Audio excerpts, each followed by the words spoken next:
8.5 million people. This is New York City, where the first official World Chess Championship match took place in 1886. Now, 130 years later, we are back.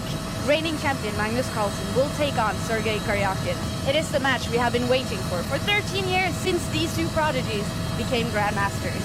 It will be an intense and spectacular drama. Welcome to the World Chess Championship 2016. Now, I am obviously flying high. I am so excited. Now let's go down to Fulton Market, right next to Brooklyn Bridge, where the match will take place. Knut, are you guys ready for this? Kaja, it's impossible not to be seeing these pictures 20 minutes before two of the world's brightest brains is about to decide who to become World Chess Champion 2016. Who to become the best chess player among 600 million players all over the world. And as Kaja vividly showed us from the chapter, the scene is set for these championships like it never has been done before.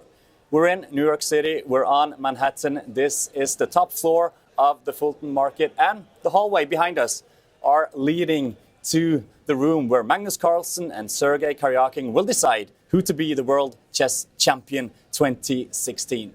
My name is Knut Skeie Solberg. I will be your host, and I'm so honored to present you to the world's best female chess player in history, Judith Polgar. You will be our expert. How is it to be here? Hi, I'm very excited to be here, and I'm very happy to be part of it and be able to commentate on this fantastic, energetic, exciting match here in New York. And on my left, we have Peter Doggers from chess.com. You will come in every day with opening analysis, discussing with Judith. How do you feel about this event? It's an amazing event, yeah. I'm back in New York, more than 20 years after the last time World Championship was here. And yeah, absolutely. Going to look at the opening phase. Always very interesting part of the game because it took months of preparation for these players to get there. Thousands of moves in their heads, and then yeah, we're gonna watch what they're gonna play. Will they surprise their opponents, or will they be following in the footsteps of older games, big giants from the past? Well, we're gonna watch it. Looking forward to it. And then we have Sergei Pfeiffer, the digital director of World Chess. Are you guys ready? Yes, we are, and basically, I think lots of people are watching it through the website right now that we have specifically designed for this championship. It has some extremely cool features like real-time game analysis, moves prediction, and of course the 360 degrees virtual reality video that's going to be watched through those cardboards. And we really hope it's going to be a fantastic and interesting event. At least we've done everything we could possibly to make it happen. Sounds good. Judith, how is it to be in New York with these championships? It's fantastic. I love the city, and I think Chess World Championship couldn't get to a better place than this one. As New York is energetic, is so colorful, is everything is here, what you can imagine in the world. And I think chess deserves it to be in such a fantastic venue, city, and not only the city, but the location here near to the Fulton Market. I think also everything is done perfectly for the players to play, to focus on the games, but also exceptionally fantastic opportunities for the VIP guests, but also other guests who are just coming over and would like to follow the games and like to get the feeling what kind of tension chess can get, even in any minute or even in the 6 hour of the game. Only 1 second of a blockout and the game can be over.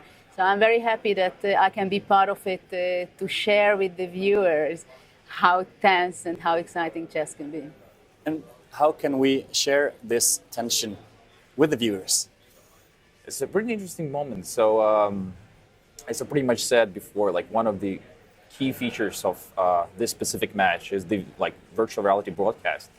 And it's basically the camera, like 360 degrees camera is installed right by the player's chessboard.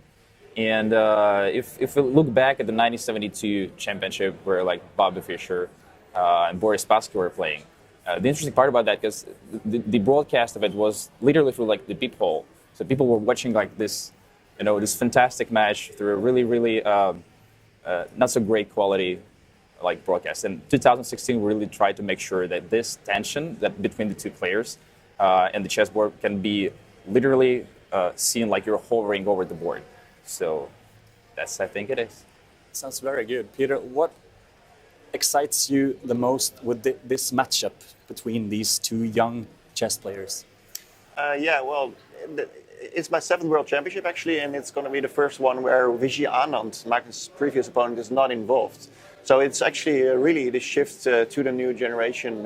It's the two young guys both born in 1990, and it's going to be very energetic. Both of them must have a lot of energy. I'm expecting also actually long games because Magnus tends to have not a very aggressive style, and Sergey is known for being a great defender. So I'm expecting a lot of epic games where things might be decided in the end game, and this is what I'm looking forward to actually, to these long grinding battles where the tension is growing by the hour or by the minute at some point. Yes, and yesterday there was the color draw at Plaza Hotel, Midtown, New York. Let's see how that went. Of the player who will draw first. Looks like that says Magnus Carlsen. Great.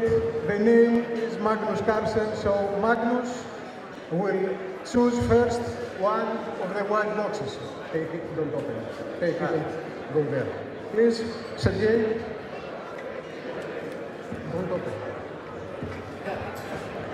Please, present both of you the kings that they are inside the box. One white king and one black king. Please. So. Okay, Judith, we see here that Magnus is picking white. What does that mean? Well, first of all, it means this was actually the first move of the match, we can say, because it is something that immediately after the drawing of lots we had last night, obviously the players went into their hotel rooms and started to focus immediately on exactly what will happen today at 2 o'clock at the board and how they will start, and immediately want to get prepared mentally that they get the Magnus got white color, and for Carlsen is for Karyakin the black color.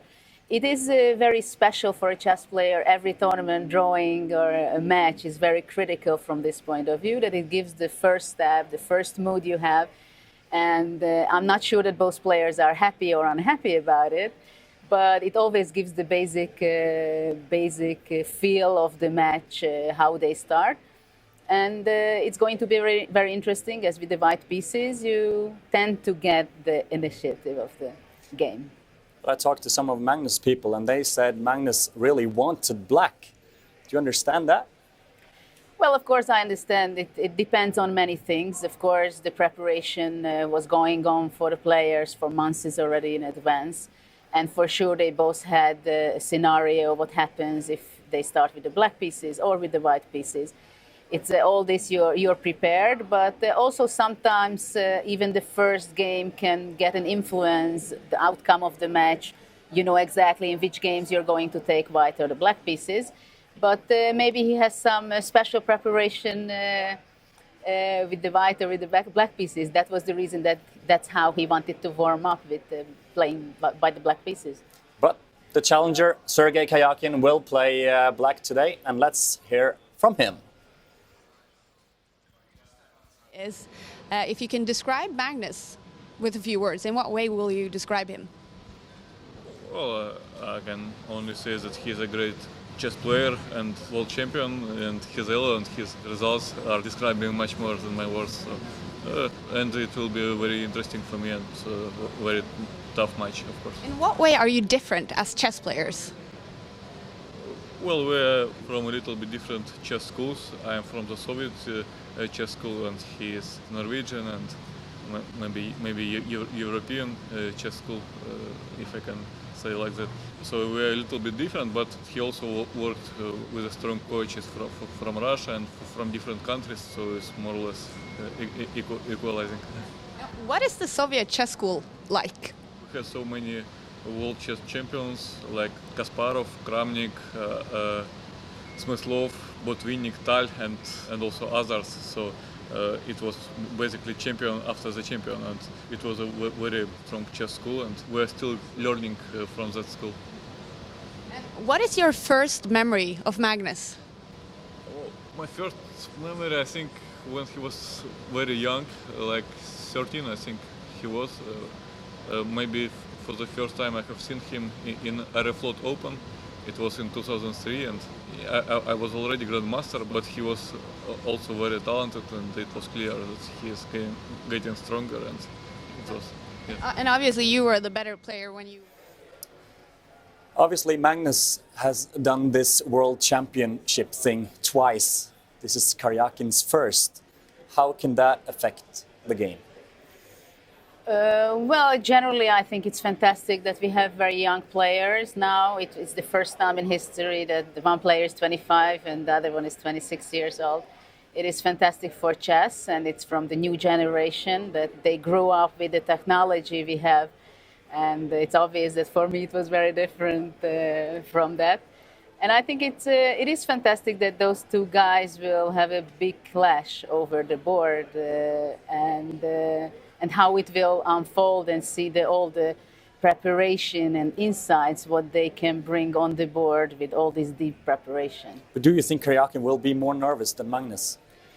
Well, I think both of them are extremely nervous, and that's how it should be, actually, because it's a fact that Magnus became world champion when he was extremely young, for the first time when he took the crown from Anand, and then he managed to defend it, so he has all the experience.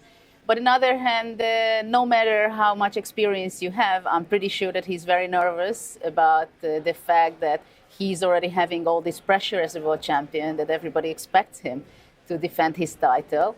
And it is a lot of pressure which you have to handle. For Karyakin, I believe that it's a chance of his life, and he knows it exactly. But I think they had enough time in the last few months to figure it out how to handle it. But it's from day to day, from minute to minute, the pressure can be really tough. And it will be different for Magnus Carlsen as well. Playing Anand, it was kind of a game between generations. Now there's two guys who have known each other since they were 12. Exactly, and actually you really give a good point there. And where it can be a huge difference and huge challenge for Magnus for this match is that what will happen... Okay, I have to cut you off, Judith. We're going to reporter Kaya.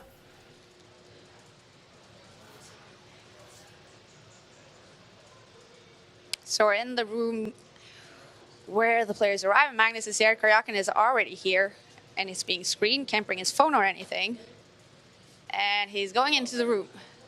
That's the last we're going to see of Magnus before he enters the board, you guys. And Magnus was here, it's like 7 minutes now till it starts. Karyakin was here already like 10 minutes ago. So they definitely like a different type of getting ready. And I've been told that there's a rule they have to be here 10 minutes before. So Magnus already on day one, broken a rule. Back to you, Knut. What can you say about that, breaking a rule?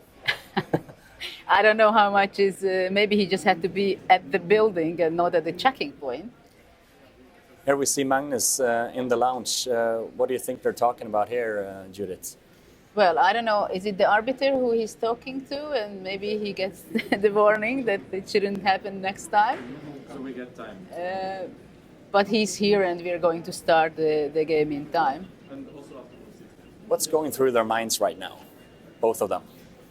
Well, both players must be extremely tense, and actually it is minutes before the game where you don't really want to share the plays together. They're not looking at each other at all. And yeah, I mean, this is war. I mean, chess seems to be the most quiet and innocent sport, but actually it can be the bloodiest sport of all because you have to keep all this inside.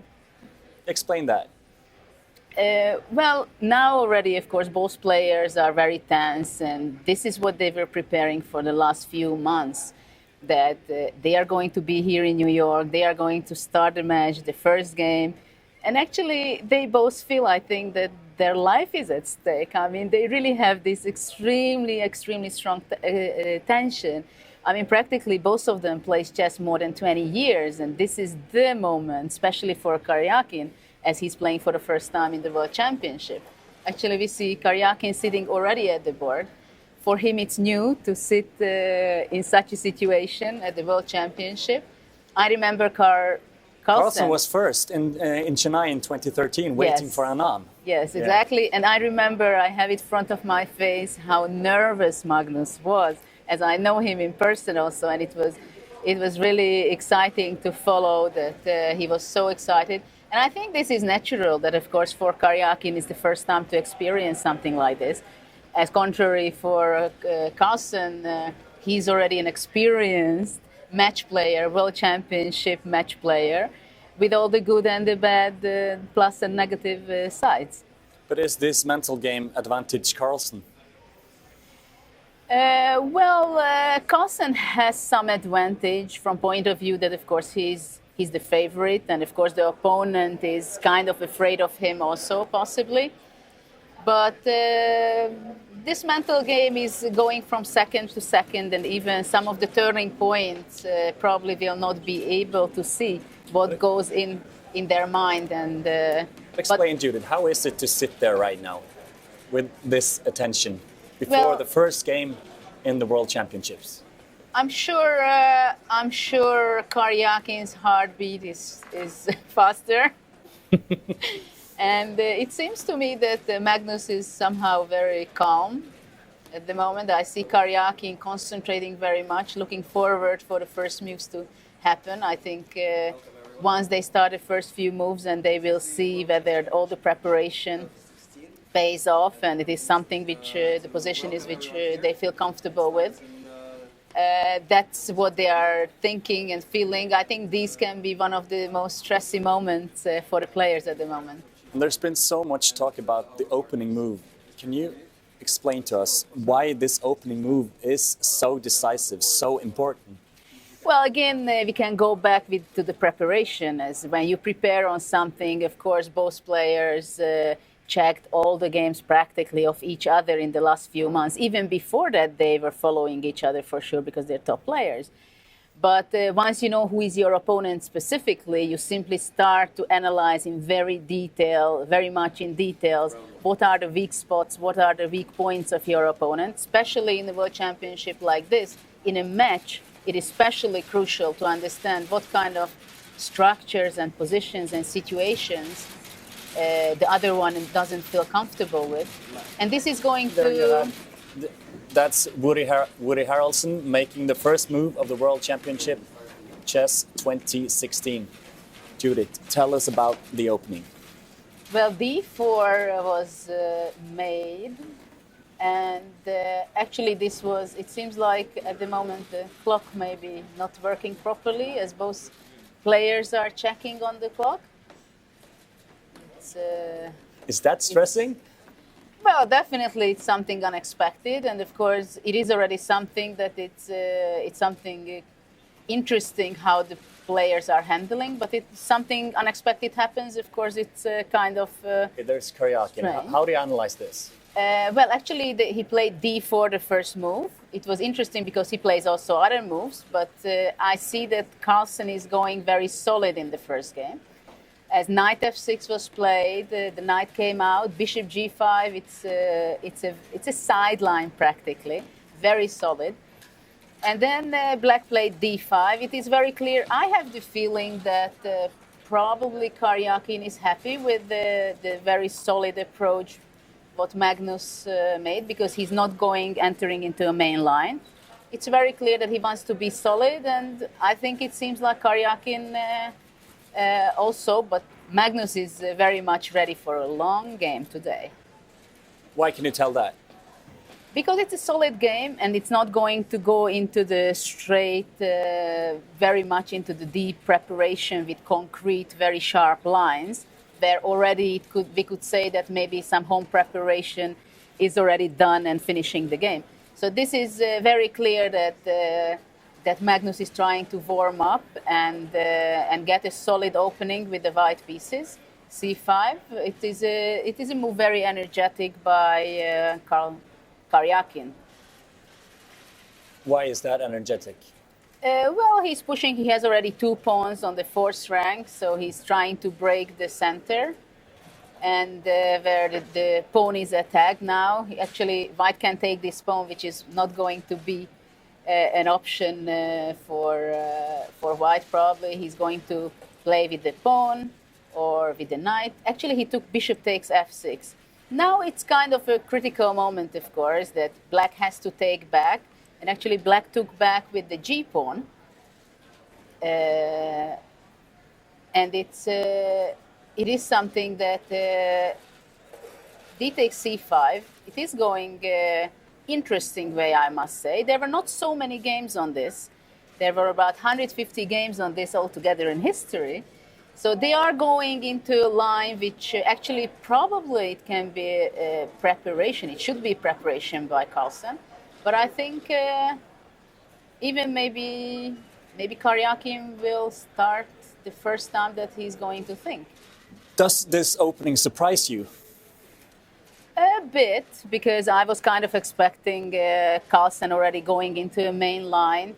They're testing Karyakin's preparation, but I think he decided that he wants to go on a somehow calmer way, that he plays very solid. Now, Carlsen has a pawn down, but a pawn up, because he took on c5. But now knight c6, and it is interesting how Carlsen seems to be very confident, actually.